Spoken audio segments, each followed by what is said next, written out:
Video का title और thumbnail देख के आप समझ ही गए होंगे कि आज के इस वीडियो में हम किस एप्लीकेशन के बारे में बात करने वाले हैं। लेकिन फिर भी मैं आपको बता दूं कि हम इस एप्लीकेशन के बारे में सारा प्रोसेस समझेंगे कि किस प्रकार से इस एप्लीकेशन का लोन का प्रोसेस रहेगा, कैसे हमें लोन प्रोवाइड करेगी, किस तरीके से हम उस लोन लिमिट को बैंक में ट्रांसफ़र करेंगे और साथ में एक लोन एग्जाम्पल भी देखेंगे और इस एप्लीकेशन का प्रोसेस भी देखेंगे कि कैसा क्या है और यदि आप एलिजिबल रहोगे तो आपको लोन मिलेगा या फिर नहीं।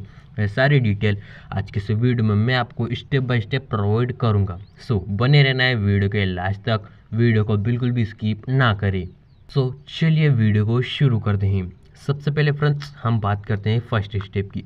फर्स्ट स्टेप में हम प्ले स्टोर से इस एप्लीकेशन के बारे में कुछ जानकारी लेते हैं। जैसे कि यहाँ पर यदि आप देखो तो यहाँ पर इसकी जो रेटिंग है वो 3.9 की है, यानी कि इतनी रेटिंग लोन एप्लीकेशंस की नहीं होती। लोन एप्लीकेशंस की रेटिंग यदि आपको पता है तो 4.5 से ऊपर की ही होती है।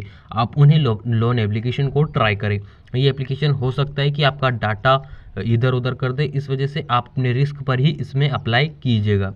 साथ में इसकी यदि डाउनलोड की बात की जाए तो आप देख सकते हो उसके 1 लाख प्लस डाउनलोड है, ज़्यादा नहीं है इसके। और इसकी कुछ इमेजेस यदि आप देखो तो कुछ इस प्रकार से रहेगा। इसमें आपको काफ़ी जो चीज़ें हैं वो यहाँ पर देखने को मिल जाएंगी। इसमें एलिजिबिलिटी फ्रॉम और यहाँ पे 7 से 8 स्टेप्स रहेंगी। अब ये आपने देख लिया। अब डाटा एंड सेफ्टी भी आप चेक कर लीजिएगा कि क्या ये हमारा डाटा शेयर करता है। तो यहाँ पर देख सकते हो no data shared with third party apps और नो डाटा कलेक्ट। ना तो ये आपका डाटा कलेक्ट करता है और ना ही आपका डाटा शेयर करता है। अब आपको करना क्या है कि ज़्यादा जानकारी के लिए आपको अबाउट दिस ऐप या फिर व्हाट्स न्यू पर क्लिक कर देना है।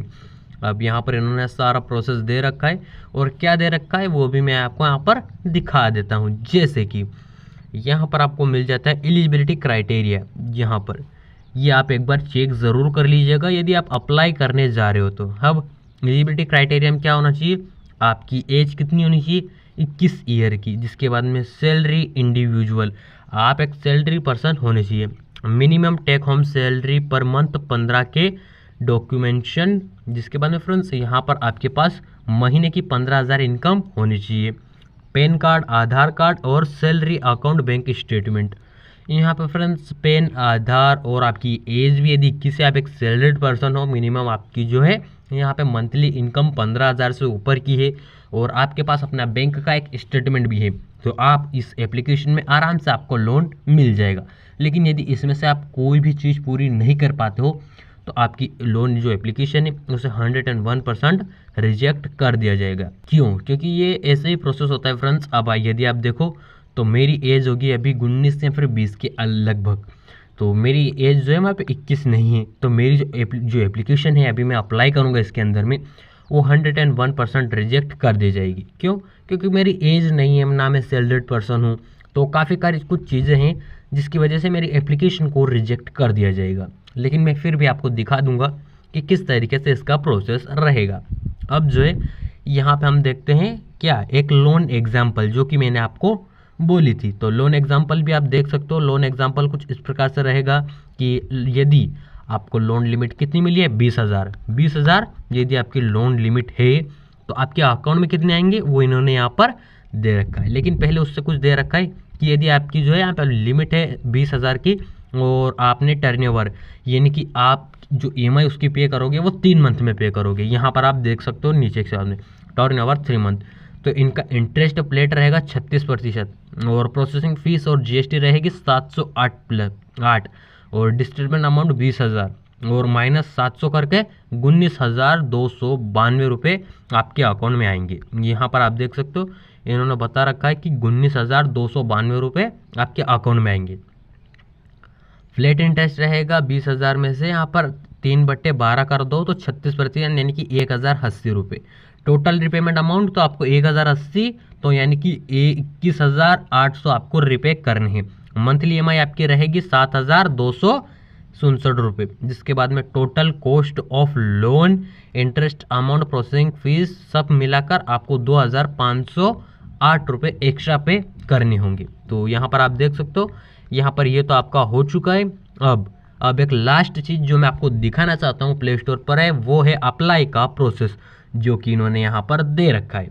अब ये अप्लाई का प्रोसेस यदि आप नहीं देखोगे तो आप बहुत कुछ डिटेल मिस कर दोगे। देख सकते हो इन्होंने दे रखा है सारी चीज़ें। सबसे पहले लॉगिन द ऐप, यानी कि डाउनलोड करने के बाद में लॉगिन करना है। Second, fill the some basic detail and upload requirement document, choose the loan amount and turnover, get the money transfer to your bank account, safety and security. और यहाँ पर आप देख सकते हो कुछ अदर चीज़ें भी दे रखी है। SMS we collect your SMS to evaluate, और जिसके बाद में कुछ अदर चीज़ें हैं। डिवाइस एंड यहाँ पर तो आपको KYC भी करनी होगी, तो यहाँ पर ये जो डिटेल है आप एक बार ठीक से पढ़ सकते हैं। जिसके बारे में क्रेडिट यहाँ पे देख सकते हो आप, Credfin is working with RBI complaint NBFC। यहाँ पर आप देख सकते हो ये RBI द्वारा रजिस्टर्ड है। तो अब हम करते हैं इसमें अप्लाई का प्रोसेस। अप्लाई के लिए पहले इसे आपको डाउनलोड करना होगा। मैंने यहाँ पे इसे डाउनलोड कर लिया है, तो मैं इसे करूँगा ओपन। आप देख सकते हो मैंने इसे ओपन किया है। यहाँ पर अब मैं इसे को स्किप कर दूंगा। यहाँ पे करना होगा मेरे को लॉगिन नहीं, यहाँ पर मेरे को बनाना होगा इसके अंदर में अकाउंट, यानी कि रजिस्ट्रेशन मेरे को करना होगा। आप चाहे तो आप डायरेक्ट अपनी जीमेल से भी कर सकते हैं। जैसे कि मैं यहाँ पर मेरी जो जीमेल है वो यहाँ पे प्रोवाइड कर दूंगा। फ्रेंड्स आप देख सकते हो जीमेल मैंने प्रोवाइड कर दी। वेरीफाई ईमेल विथ OTP पर अब क्लिक करेंगे। अब आपकी जीमेल पर 5 अंक का OTP आएगा, और यदि OTP ना आए तो आप 50 सेकंड के बाद आप उसे रिसेंट से मंगा सकते हैं, जिसके आप रिसेंट OTP पर क्लिक कर सकते हैं। सो हम यहाँ पर OTP का वेट करेंगे, जिसके बाद हम नेक्स्ट स्टेप की ओर बढ़ेंगे। गाइस अब आप देख सकते हो जैसे हमने जीमेल हमारी इंटर की और उस पर आया OTP, फिर हमें यहाँ पर मोबाइल नंबर एंटर करने की बोलेगा। सो आपको अपना मोबाइल नंबर एंटर करने, फिर इनके टर्म्स को यहाँ से आपको एक्सेप्ट करना होगा। सो इनके टर्म्स एक्सेप्ट करके गेट OTP पे फिर आपको क्लिक करना है। गेट OTP पर क्लिक करोगे, फिर से 5 अंक का OTP आपके मोबाइल नंबर पर भेजा जाएगा, वो आपको वेरीफाई करना है। फिर से मैं आपको आगे की जो डिटेल है वो आगे वीडियो में प्रोवाइड करूंगा। फ्रेंड्स अभी आप देख सकते हो हमने यहाँ पर हमारा मोबाइल नंबर एंटर कर दिया, लेकिन हमारे मोबाइल नंबर पर OTP नहीं आ रहा है, जिसकी वजह से हम आगे बढ़ नहीं पा रहे हैं। जैसे कि मैंने यहाँ पे काफ़ी बार ट्राई किया, आप स्वयं देख सकते हो। मैंने इसमें अपनी जो जीमेल है वो एंटर भी की, लेकिन हमारा जो है यहाँ पर मोबाइल नंबर हमने एंटर किया, लेकिन वो क्या हो रहा है कि उस पर OTP नहीं आ रहा है। जबकि यदि आप देखो तो हमने इसे लोकेशन, SMS, माइक्रोफोन सब चीज़ों के लिए परमिशन ऑलरेडी दे रखी है, लेकिन फिर भी क्या हो रहा है कि इसमें OTP नहीं आ रहा है। यानी कि इस एप्लीकेशन में अभी कुछ प्रॉब्लम्स आ रही होगी या फिर कुछ नेटवर्क इश्यूज़ होंगे, उस वजह से मेरे को यहाँ पर OTP नहीं आ रहे हैं। और यदि OTP नहीं आएंगे तो मैं आगे का प्रोसेस आपको समझा नहीं पाऊँगा। लेकिन जैसे कि हमने देखा था कि प्ले स्टोर पर उन्होंने दिखा रखा था, क्या दिखा रखा था, चलिए मैं आपको रिटर्न से जाकर दिखा देता हूँ। प्ले स्टोर पर इन्होंने स्वयं ने बता रखा है, आप व्हाट्स न्यू या फिर अबाउट दिस ऐप पर आ जाइएगा। यहाँ पर इन्होंने सारा प्रोसेस दिखा रखा है। आप देख सकते हो कि किस तरीके से आपका जो है यहाँ पर लोन लिया जाएगा। सो सबसे पहले यहाँ पर आप देख सकते हो कुछ इस प्रकार से प्रोसेस रहेगा इसका, और मैं आपको कुछ इमेजेस के थ्रू भी समझा देता हूँ। जैसे कि सबसे पहले आपको यहाँ पर भी कुछ मिल जाता है, यहाँ पर यहीं से आप देख सकते हो क्रेडफिन फ्लेक्सिबल रीपेमेंट पेन। यहाँ पर आप देख सकते हो सबसे पहले कुछ इस प्रकार से प्रोसेस रहेगा आपको, जिसमें आपको सबसे पहले तो यहाँ पे KYC डिटेल प्रोवाइड करनी होगी। KYC डिटेल इधर की साइड में रहेगी, लेकिन वो इन्होंने दे नहीं रखी। फिर आपको एलिजिबिलिटी फॉर्म फिलअप करना होगा। काफ़ी सारों की एप्लीकेशन इसी में रिजेक्ट की जाएगी, जैसे कि लोकेशन की वजह से या फिर कुछ डॉक्यूमेंट या फिर अदर चीज़ों की वजह से। फिर यदि आप एलिजिबिलिटी फॉर्म भी पूरा कर लेते हो तो फिर आपको लोन ऑफर किया जाएगा कि सर आपको 20,000 की लिमिट मिलती है या फिर 30,000 की।